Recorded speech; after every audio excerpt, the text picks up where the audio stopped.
अली नगर के लिए सबसे मेरा रोड मैप है यहाँ शिक्षा, यहाँ की बेरोजगारी, यहाँ के नौजवानों मजदूर किसानों का पलायन। स्थिति से तो पता चल रहा है कि अगर वो काम किए होते तो शायद यहाँ बेरोजगारी नहीं होती। आप बहुत से उठा के देखिए, आप मार्केट में चलते हैं, जितना युवा बेरोजगार है आज ये बेरोजगारी नहीं होती। कार्यालय में चाहे वो थाना हो, ब्लॉक हो, अंचल हो, तमाम भ्रष्टाचारी है। बगैर पैसा का कोई पेपर आगे नहीं बढ़ता है। सबसे पहले मैं यहाँ डिग्री कॉलेज की बात करूँगा, जो बहुत बड़ी कमी है।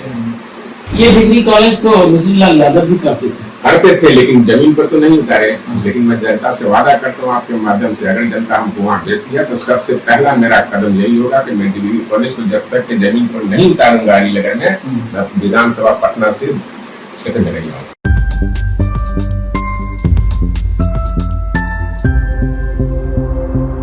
एम राजा के साथ अभी आप देख रहे हैं दरभंगा दर्पण। वैसे तो AIMIM के रूप में इस बार 2025 में अली नगर में अपने आप को स्थापित किए हैं। अली नगर विधानसभा में तैयारी कर रहे हैं और एकमात्र संभावित प्रत्याशी भी हैं। आइए आज इनसे बात करते हैं। मेरा नाम महमूद आलम हुआ। मैं बैरिस्टर जनाब असदुद्दीन ओवैसी साहब की पार्टी AIM से इत्तेहादी मुस्लिमीन से बिलोंग करता हूँ। आपकी राजनीतिक जीवन का सफर कहाँ से शुरू हुआ? मेरी राजनीतिक जीवन का सफर बड़ा ही संघर्ष में रहा। मैं संघर्ष से कभी घबराया नहीं, पीछे मुड़ के देखा नहीं, और मैं 95 से राजनीति का सफर स्टार्ट किया। इस समय में जब इजहार अहमद को हम लोग निर्दलीय कैंडिडेट के रूप में घनश्यामपुर से लाए थे, जिसमें चट्टान किला की तरह महावीर प्रसाद सोरेलिया 35 साल से यहाँ राज करते थे, उसको उखाड़ फेंकने के लिए हमने संगठन बनाया। और संगठन के बल पर लड़ाई लड़ते लड़ते 2005 के नवंबर में यहाँ लोक जनशक्ति पार्टी का विधायक इजहार अहमद को बना के हम लोग थे। उसके बाद फिर राजनीतिक परिवेश बदलता है, जिस तरह से मौसम बदलता है, नेता लोगों का मिजाज भी बदलता है। कहने में ये भी आ रहा है कि आप भी नीतीश कुमार की तरह लगातार पलटते रहे हैं, पलटू राम के रूप में, जैसे नीतीश कुमार को लोग देख रहे हैं, आप भी शायद वैसा ही काम कर रहे हैं। लेकिन नीतीश कुमार की तरह हम लोग नहीं पलटते हैं। सवाल है कि कुदरत का मौसम भी बदलता है, उस हिसाब से राजनीति का भी मौसम बदलता है, तो उस मौसम को हम लोग साथ देते हैं। जिस मौसम में बिहार को फायदा हो, देश को फायदा हो, मौसम के मिजाज के हिसाब से बदलते हैं, उस मिजाज से बदलते हैं, है ना। और जनहित के मिजाज के हिसाब से बदलते हैं। जनहित को फायदा हो, बिहार को फायदा हो, अक़लियतों को फायदा हो।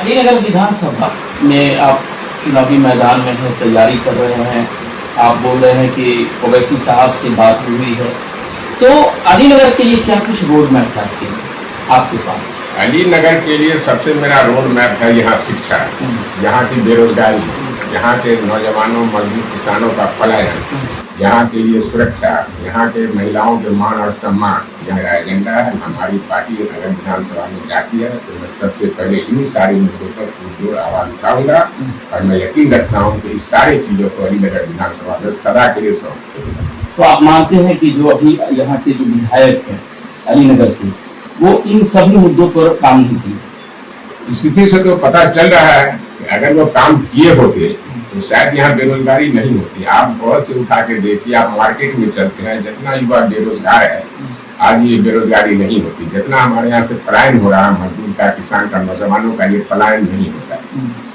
कार्यालय में चाहे वो थाना हो, ब्लॉक हो, अंचल हो, तमाम भ्रष्टाचारी है। बगैर पैसा का कोई पेपर आगे नहीं बढ़ता है। यहाँ तक के मृत्यु प्रमाण पत्र जनाने की बात होती है तो मृत्यु के नाम पर भी पैसा ले जाता है। अब हम कैसे समझते हैं कि वर्तमान विधायक या इससे पहले जो विधायक है यहाँ विकास का काम किए? ये तो स्पष्ट है कि यहाँ विकास नहीं हुआ, स्पष्ट हो गया है कि काम नहीं हुआ। बिल्कुल सही बात। आपको ही क्यों वोट लोग? आपके सामने जो प्रत्याशी रहेंगे, आपके जो विरोधी होंगे, उनको वोट नहीं देकर के आपको ही क्यों? हमको लोग इसलिए वोट देंगे कि ओवैसी साहब जो है हमारे पार्टी के राष्ट्रीय अध्यक्ष हैं, और अब्दुल रहमान साहब हमारी पार्टी के प्रदेश अध्यक्ष हैं, आबिद हसन साहब हमारे राष्ट्रीय प्रवक्ता हैं। ये जो हमारे सीनियर लीडर हैं, ये हमेशा आम दलित, महादलित, अल्पसंख्यक, पिछड़ा, अति पिछड़ा, युवाओं, हिंदू मुस्लिम की बात करते हैं, उनके बीच विकास की बात करते हैं, वो एकता की बात करते हैं। चाहते हैं कि हमारे देश में, हमारे राज्य में, हमारे विधानसभा में जो भी समस्या है, चाहे वो हिंदू का हो या मुसलमान का हो, सबकी भलाई हो, सबको हक मिले, और इसी हक हकूक की लड़ाई और इसी के बीच विकास की बात के लेकर हम लोग उनके बीच जाते, इसी मुद्दा पर जनता हमको वोट देंगे। अच्छा महमूद साहब, आप लोगों पे बड़ा आरोप भी लगते रहे, खास करके ये मैसेज रहता है कि आप लोग बीजेपी के लिए काम करते हैं, कितनी सच्चाई है इसमें? देखिए, ए टीम बी टीम बीजे टीम ये सब बेमाना बात। कहावत में है कि किसियानी बिल्ली खंभा नोचे। आदमी जब देखता है कि हम उस मंजिल तक नहीं पहुंच सकते हैं तो दूसरे पर आरोप हो देता है। सबसे पहले एक देहाती कहावत हम लोगों ने, क्योंकि हम लोग मिथिला के हैं, इंसान को पहले अपना टेटर देखना चाहिए, तब दूसरे को टेटर को देखे। जहाँ पर बी टीम की बात है, आप हमसे ज्यादा जानते हैं। आप एक चीज बताइए, केजरीवाल सेकुलर पार्टी है, पिछले बार चुनाव लड़ी, कांग्रेस अलग लड़ गया, केजरीवाल को हरा दिया, अब वहाँ बी टीम कौन होगा? अगर कांग्रेस नहीं लड़ती, कांग्रेस उससे मिल के लड़ती, तो बीजेपी वहां आता है? नहीं आता। अब आप आइए, जब इस तरह की बात करते हैं तो राहुल गांधी कांग्रेस के मुखिया है कि नहीं है?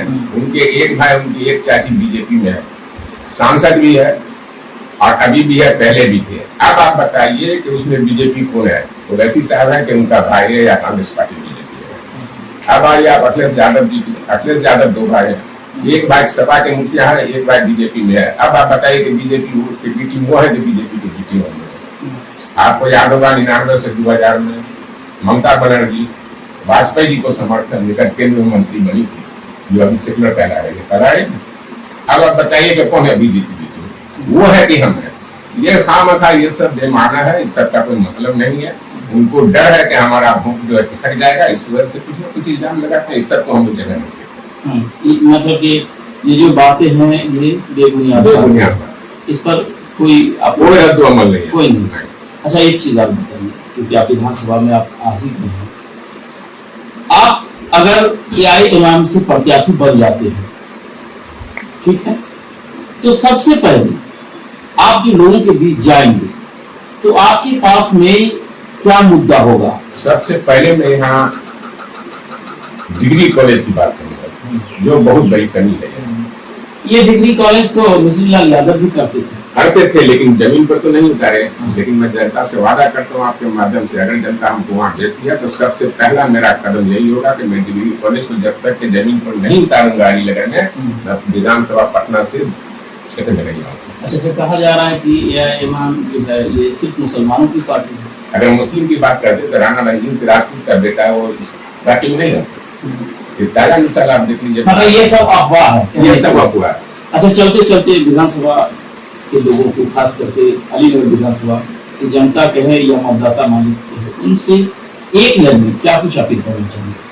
अलीगढ़ के जनता से मैं यही अपील करता हूँ कि आप लोगों ने वर्षों से 15 साल और 20 साल नीतीश जी को आपने वोट दिया, आपको उसके बदले में कुछ नहीं मिला। सिर्फ यही मिला कि जैसे आपका वोट का इस्तेमाल किया और टिश्यू पेपर जो खाना खा के हाथ पोंछ के हम लोग फेंकते हैं, वही टिश्यू पेपर हम लोग को समझा है। आपको हक नहीं मिला। आप अपने हक की लड़ाई के लिए, आप अपने इंसाफ के लिए, आपकी जो भागीदारी है उस हिसाब से हिस्सेदारी के लिए आप हमको साथ दीजिए, आप हमको आशीर्वाद दीजिए। इंशाअल्लाह मैं आपसे वादा करता हूँ कि आपके भागीदारी के मुताबिक आपको हिस्सेदारी दिलाऊंगा, और जब तक नहीं दिलाऊंगा तब तक से सदन से छुट्टी नहीं होगी। आपकी पार्टी अकेले चुनाव लड़ेगी? चुनाव देखिए, हमारे पार्टी के साथ दो विकल्प है। सबसे पहला विकल्प है या तो वो अकेले चुनाव लड़ेगी, या नहीं तो जो पार्टी बीजेपी को हटाएगी, जो सेकुलर बन के पार्टी आएगी, उस पार्टी से हम। तो यही बात तो आरजेडी और कांग्रेस के लोग भी करते हैं कि जो पार्टी बीजेपी को हराएगी वो हमारा साथ दे। ओवैसी साहब बाहर से भी हमारा साथ दे सकते हैं, इस पे क्या कहेंगे? बाहर से साथ दे सकते हैं तो बाहर से साथ दे सकते हैं, तो फिर आप साथ क्यों नहीं? बाहर से साथ का क्या मतलब? इनसे आप पूछते ना कि बाहर से साथ का क्या मतलब? मेरी पार्टी ने आपके माध्यम से उनको मैसेज दिया कि अगर बीजेपी को हटाना है तो सभी सेकुलर पार्टी एक हो जाए, वोट का बिखराव नहीं हो, ताकि एक जगह होगा तब बीजेपी बढ़ेगा। जो सुनने में आ रहा है ओवैसी साहब अकेले बिहार विधानसभा में चुनाव लड़ेंगे। अब कितने सीट पर लड़ेंगे ये अभी बोलना मुश्किल है। वैसे हमारे बीच थे अलीनगर विधानसभा से एआईएमआईएम से प्रत्याशी बन करके सामने आने वाले महमूद आलम साहब, जिन्होंने अपनी बात बेबाकी के साथ रखी।